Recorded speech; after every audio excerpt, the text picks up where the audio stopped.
함께 한번 기도하겠습니다. 사랑하는 하나님, 우리의 삶에 있는 모든 것을 주님께 드리고 싶은 마음, 우리가 가지고 있는 모든 것들이 내 주님의 것입니다 라고 고백할 수 있는 마음, 하나님께서는 우리에게 내가 너희에게 필요한 것은 내가 너에게 이야기한 것 그 정도니 그 정도의 마음을 너에게 주고 나머지는 너를 위해 쓰라 라고 이야기하시는 주님의 음성. 주님, 우리가 살아가는 삶이 이렇게 우리와 하나님 사이에 사랑의 선순환이 이루어지는 그런 하나님의 사람들이 될 수 있도록 주께서 도우시고 인도하여 주시기를 소망합니다. 하나님께서 내 거 이야기하는 것이 아니라 내가 가진 것은 주님의 것.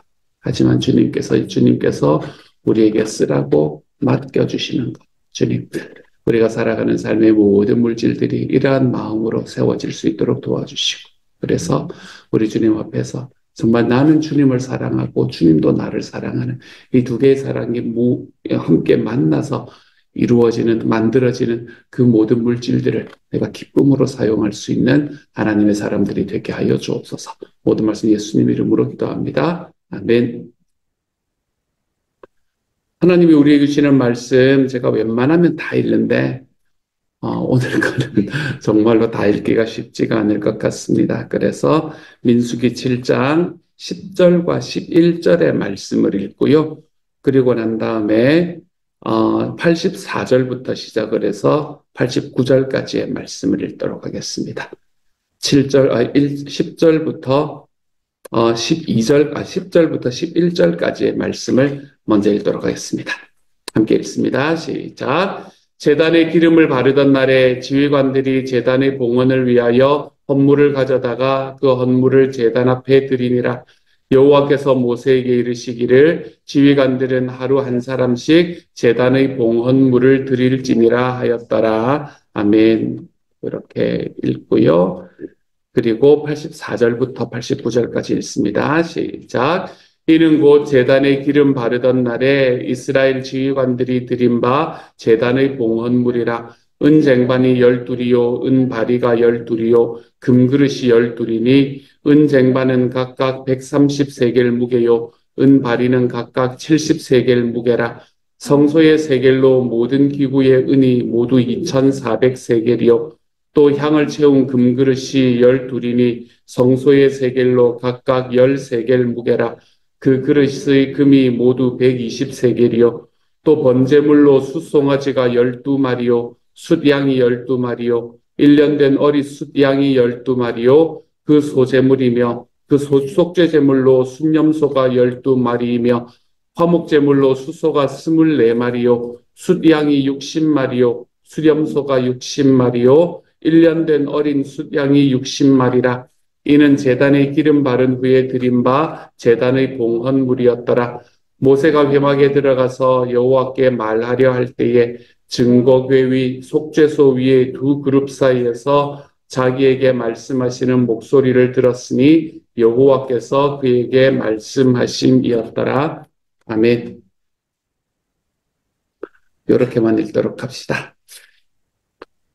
제단에 기름을 바르던 날에 지휘관들이 제단을 위해서 헌물을 드렸다라고 이야기합니다. 우리가 오늘 찬양하였던 것처럼 하나님께 우리의 것을 드리는 그 과정에서 이때 당시 이스라엘 백성들은 어떤 마음으로 주님께 드렸는가라는 것을 이야기를 하고 있죠.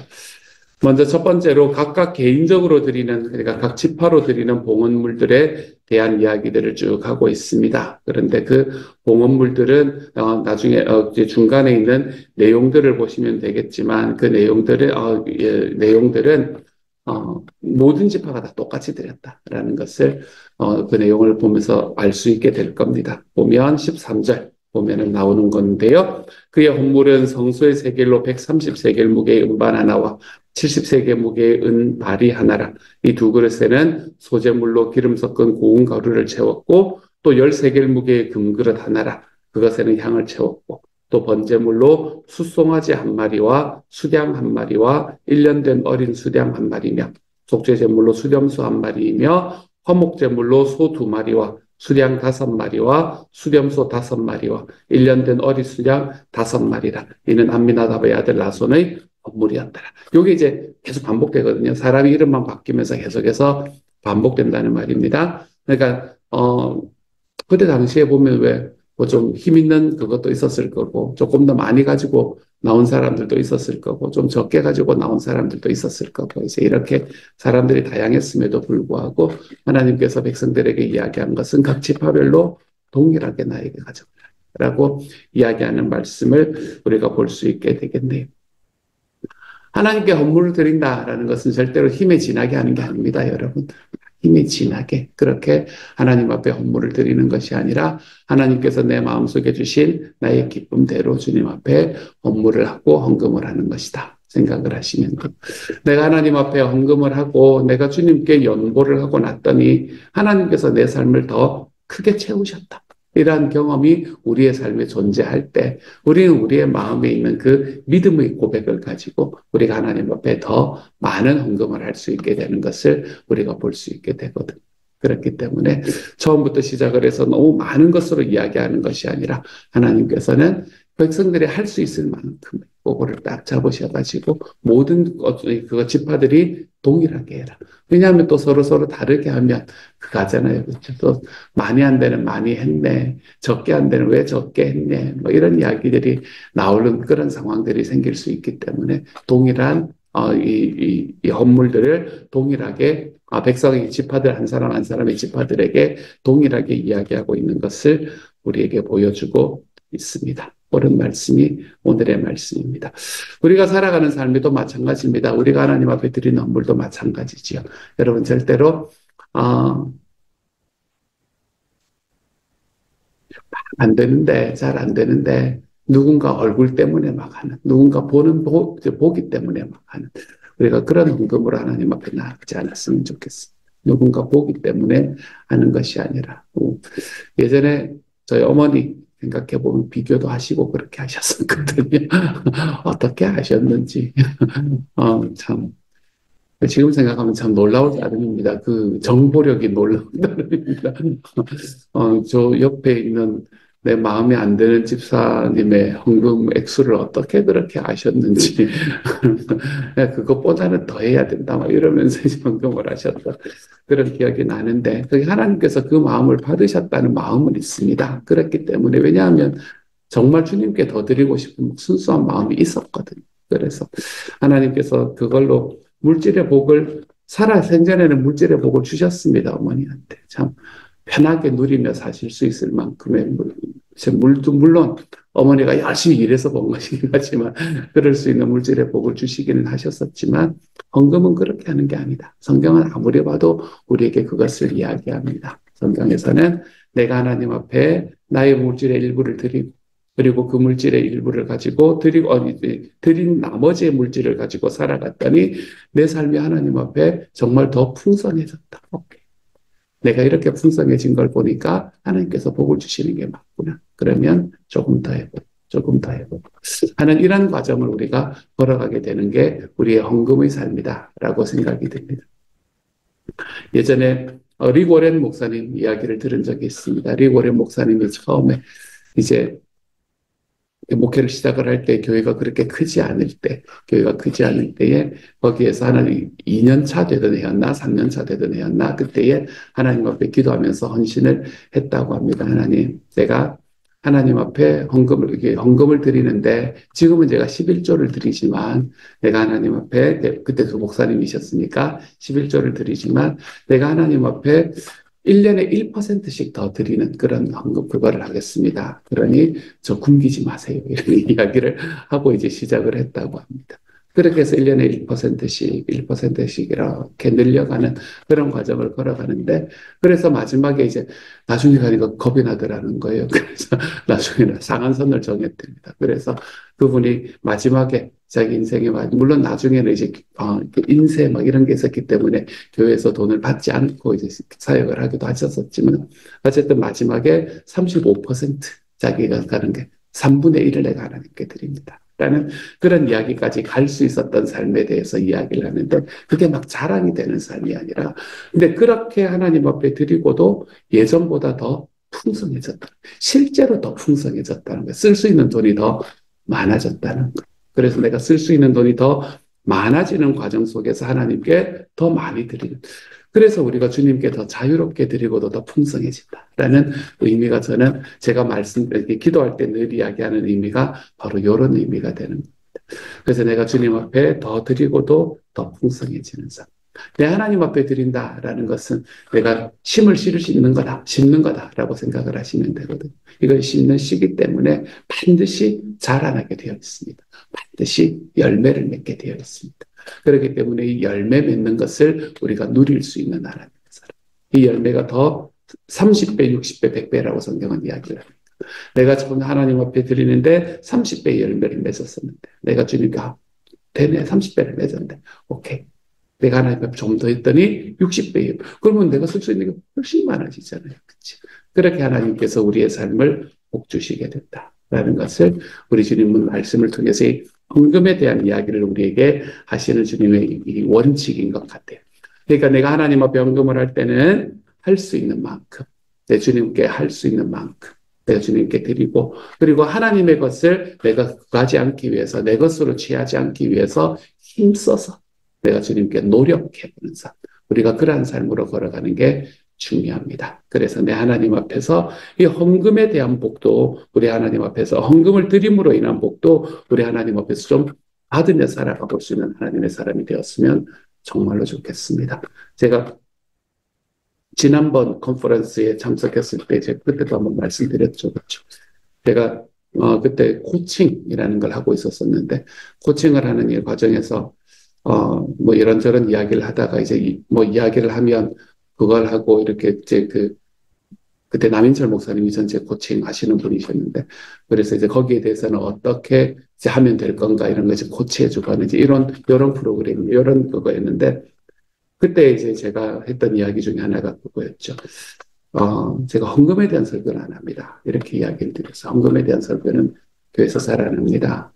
뭐 그래도 참 열심히 다들 해주고 계시고 그리고 헌금에 관한 설교는 부담 드리는 것 같아서 그래서 안 하려고 합니다. 이랬더니 목사님이 가만히 생각하시더니 저에게 그렇게 질문하시더라고요. 목사님은 성도들이 복 받기를 원하시는 게 맞습니까? 이렇게 질문을 하시고 그 질문에 제가 살짝 뜨끔했었습니다. 상식적으로 부담스러워 하시니까 지금 하시는 것만으로도 감사하니까 여러 가지 이야기가 있는데 그 여러 가지 이야기들 속에서 제 마음속에 믿지 않았던 것 한 가지. 내 하나님 앞에 주님께서 말씀하신 대로 헌금을 하게 되면 하나님께서 약속하신 만큼의 복을 주신다라는 것에 대한 믿음이 나에게 진짜 있었는가 라는 생각이 제가 한번 해보게 되었었어요. 그래서 그것이 확실하다면 이야기를 해야 될 때 이야기를 할 수 있지 않아야 되겠습니까? 라고 말씀하시는 이야기를 제가 들으면서 그 뒤로도 제가 잘 못했지만 그렇지만 제 마음속에는 늘 뜨끔하게 가지고 있었던 그런 메시지 중에 하나로 자리 잡히고 있습니다. 하나님께서 내가 주님께 드리면 하나님께서 그거 오케이 잘 가져왔다 낼름 꿀꺽 이렇게 하시는 분이 아니시고 내가 하나님 앞에 드리면 하나님께서는 그것에 30배, 60배, 100배로 채워주시는 분이시라는 믿음. 우리가 하나님 앞에 그 믿음으로 헌금을 하는 것 같아요. 그렇죠? 이스라엘 백성들의 그것 지도자들도 그 마음으로 하나님 앞에 헌물을 드렸다라는 것을 오늘의 말씀에서 이야기를 해주고 있습니다. 그러니 사랑하는 여러분, 여러분이 하나님 앞에 드리는 헌금도 좀 이런 마음으로 드릴 수 있는 하나님의 사람이 되기를 원합니다. 주님께서 우리에게 주시는 마음을 내가 주님께서 내가 살아가는 삶에 너무 힘들게 그거 하면서 막 헌금하는 것이 아니라 내 주님께서 나에게 베풀어 주신 만큼. 하지만 우리의 삶은 하나님께서 우리에게 하라고 이야기하신 방향을 향해서 언제나 노력하며 걸어가 보는 삶. 우리가 이러한 삶으로 걸어가 볼 수 있는 하나님의 사람이 되어가기를 소망합니다. 그렇게 했을 때 이제 이 사람들이 가지고 왔던 예물이 얼마나 되느냐라는 것을 84절부터 89절까지의 말씀에서 이야기를 합니다. 이게 다 합한 거예요. 그냥 사람들이 가져온 것들을 다 합한 것들이 요만큼입니다. 라는 것을 이야기를 하고 있습니다. 12마리씩 이렇게 돼 있고 또 24마리 또 어떤 거는 60마리 이렇게 돼 있으니까 12명이 어떤 거는 하나씩 어떤 건 두 개씩 2마리씩 어떤 것은 5마리씩 가져왔다라는 것을 볼 수 있게 되죠. 그렇죠? 여기에서 보면 화목제물이라는 것이 좀 많다라는 것을 여러분이 보게 될 겁니다. 화목제물로 수소가 24마리, 수양이 60마리, 순념소가 60마리, 1년 된 어린 순양이 60마리, 88절이죠. 그렇죠? 화목제물이 좀 많다라는 걸 볼 수 있게 될 거예요. 화목제물이 어떤 걸 하는 게 화목제물인가요? 화목제물은 서로 피스 오퍼링, 화목시키는 게 화목제물입니다. 네, 화목제물은 피스 오퍼링이라고 이야기를 해요. 그래서 서로를 화해시키는 것 이런 게 이제 화목제물이다라고 이야기할 수 있습니다. 그리고 모든 제물들 중에서 이제 5가지의 제사가 있거든요. 이제 오늘 우리가 성경 통독에서는 우리가 그저께하고 어제하고 읽었던 아니죠. 그저께하고 읽었던 어쨌든 그 말씀 속에서 나왔던 아니다. 그제하고 어제였다. 어쨌든, 제사의 의식, 5가지의 제사의 의식이 있었지 않습니까? 그렇죠? 그 5가지의 제사의 의식들을 바라보면 그 제사의 의식들 5개 중에서 사람들이 끝나고 난 다음에 나누어 먹을 수 있는 건 화목제물이었습니다. 이건 나누어 먹어야 했습니다. 그것도 나누어 먹는 게 그냥 아무 때나 나누어 먹는 게 아니라 딱 기간이 정해져 있었습니다. 그래서 그 기간 내에 모두가 다 나누어 먹어야만 했던 것. 그것이 바로 화목제물이었습니다. 그래서 화목제물로 소 한 마리를 드렸다라고 생각해 보세요, 여러분. 소 한 마리에 도대체 몇 근의 고기가 나올지 제가 정확하게 기억은 나지 않지만 어쨌든 소 한 마리를 잡고 그 소 한 마리를 전체가 다 이제 그걸 다 먹으려면 마을 잔치를 해야 되는 상황. 예전 같으면 마을 잔치를 해야 이제 그걸 다 먹을 수 있는 상황이었을 거 아니에요. 그렇죠? 그러니까 화목제물이라는 거는 그런 겁니다. 그러니까 화목제물을 한 마리를 드리고 났고, 그리고 그 화목제물 드린 것을 어떤 거는 이틀, 어떤 거는 3일, 어떤 거는 당일, 이러면서 이제 그게 주어져 있단 말이에요. 한계가 주어져 있단 말이에요. 그날 안에 그걸 다 먹으려면 내 평소에 마음에 드는 사람들만 데리고 와서 먹어서는 불가능합니다. 이거는 먹어주세요. 이렇게 이야기를 해야 되는 거예요. 먹어주세요. 그래서 화목제물이 될 수가 있는 겁니다.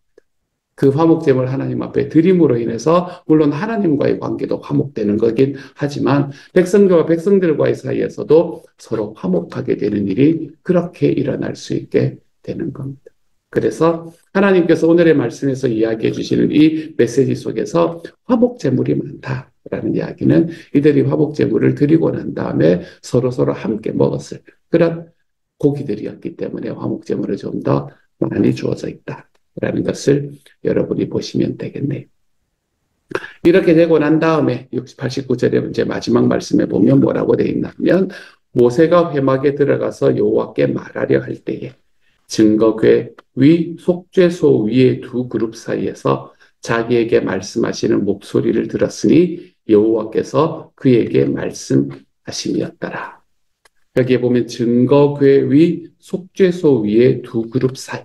여기가 뭔가 하면 여러분이 그림 같은 걸 보면 조금 더 편한데 요 증거궤의 그림이 있거든요. 성경에 이제 나와 있는 대로 그림을 보면 요게 뭐라고 생각을 하시면 되나 하면 요 증거궤 위에 뚜껑입니다. 뚜껑.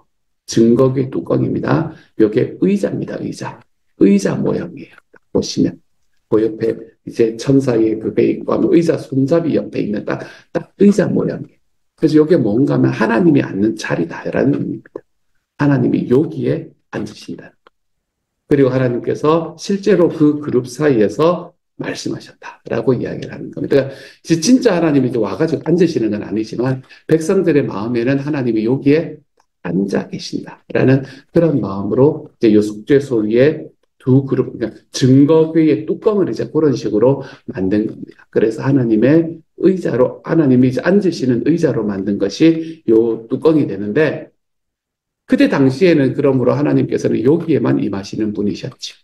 그런데 여기에 임하시던 하나님께서는 예수 그리스도께서 이 땅에 오시고 난 이후에는 어디에 임하시는 분이 되셨나 하면 세상의 어느 곳에도 임하시는 분이 되셨습니다. 그리고 우리의 마음에 임하시는 분이 되시기도 하셨죠. 이 모든 것들은 사실은 성령 하나님의 은혜로 주어진 것이다 라고 우리가 이해할 수밖에 없습니다.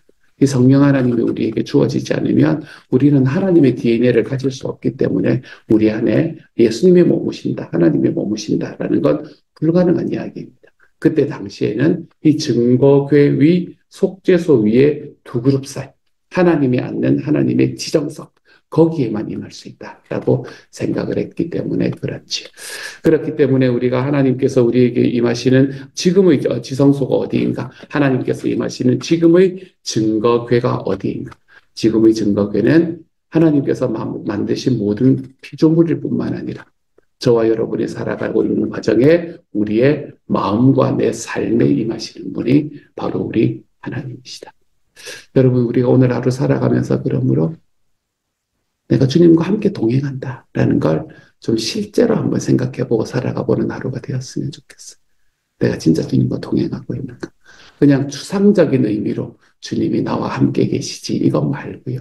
내가 진짜 오늘 주님과 함께 동행하고 있는가? 우리가 이것에 대해서 우리가 좀 질문하고 내가 그것을 의식하며 살아가 볼 수 있는 하나님의 사람이 되어갔으면 좋겠습니다. 우리가 예전에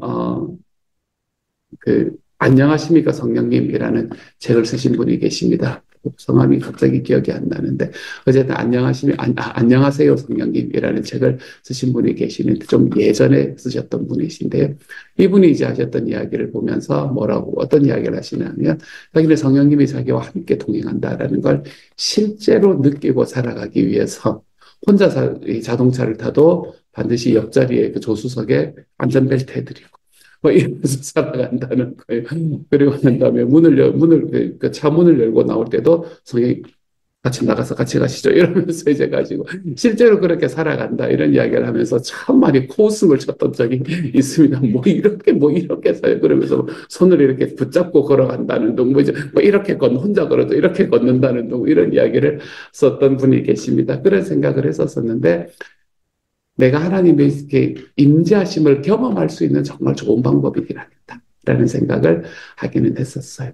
하나님께서 우리와 함께 계신다. 성령님이 나와 동행하신다. 주님께서 내 안에 임재해 계신다. 내 마음이, 내 삶이 증거궤 위, 속죄소 위에 두 그룹 사이가 되어 있다.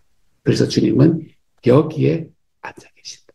라는 것에 대한 우리가 좀 인식, 내가 그것에 대한 실제적인 이 경험, 우리가 이런 것들을 좀 가지고 살아가 볼 수 있는 하나님의 사람이 되었으면 좋겠습니다. 하나님께서 거기에 임하신다라고 할 때, 여러분 그곳에 얼마나 깨끗하게 청소를 하겠어요. 그렇죠? 하나님이 여기 앉으시는. 근데 우리는 하나님이 여기에 앉으신다라고 이야기하면서도 하나도 청소하지 않고 마음에 있는 미움들, 내 마음에 있는 어려움들 그대로 가지고 있으면서 하나님 여기 와주세요 라고 이야기하고 있는 삶을 살고 있지는 않습니다. 물론 그 안에 하나님께서 기뻐하며 오시겠지만 우리는 좀 부끄러울 거 아니에요. 그렇죠? 그래서 우리의 삶에 하나님께서 거하시는, 예수님이 거하시는 우리의 마음의 속죄설, 우리의 마음에 있는 이 두 그룹 사이에 두 그룹 사이가 되는 우리의 마음을 우리 하나님 앞에 좀 더 정결하게 만들며 살아갈 수 있는 하나님의 사람, 그런 하나님의 사람이 되십시다.